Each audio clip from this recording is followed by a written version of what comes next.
Qu'est-ce qui annule la prière? Alors ce qui annule la prière, c'est par exemple la première des choses, les conditions qui ne sont pas réunies.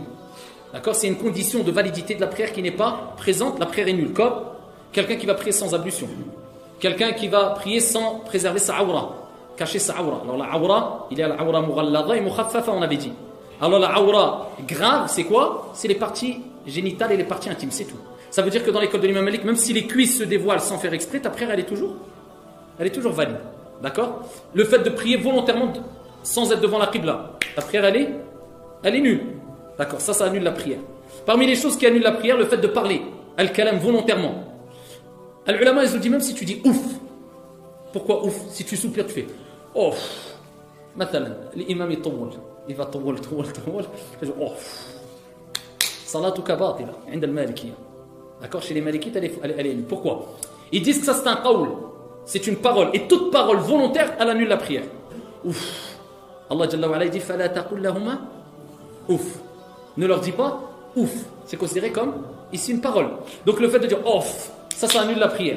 Le fait de dire une parole sans faire exprès, tu as dit une petite parole, tu ne l'as pas fait volontairement, il n'y a pas de mal. Mais le fait de le faire amdan, volontairement, ouf, ou bien ay kalam, eh bien cela, ça rend la prière batila. Manger, amdan, le fait de manger quelque chose, ça rend la prière nulle aussi.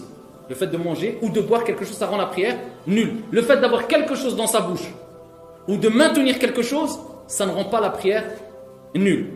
Maintenant, il faut savoir que dans la prière, il y a des choses qui rendent la prière nulle et des choses qui ne rendent pas la prière nulle. Des choses qui font partie de la prière et des choses qui ne font pas partie de la prière. Alors, les choses qui ne font pas partie de la prière, je vous ai cité manger, boire, parler, bouger beaucoup. Alors, vous savez que dans le madhab de l'imam Shafi'i, il dit si tu fais plus de 3 pas, ta prière elle est battle. Alors, le fait de vouloir combler des vides quelquefois en faisant 6 pas, 7 pas, non, c'est pas à faire. 1 pas, 2 pas pour une raison, il n'y a pas de mal.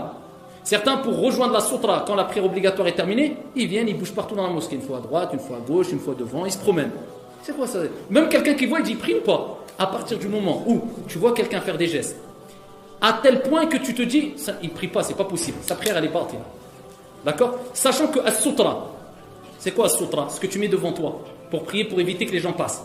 Qui doivent être à une distance telle que si tu étais prosterné, un chat pouvait passer entre toi et la sutra. C'est quelque chose qui doit être haut d'une coudée, d'accord, pur, et devant toi, mais pas vraiment en face de toi.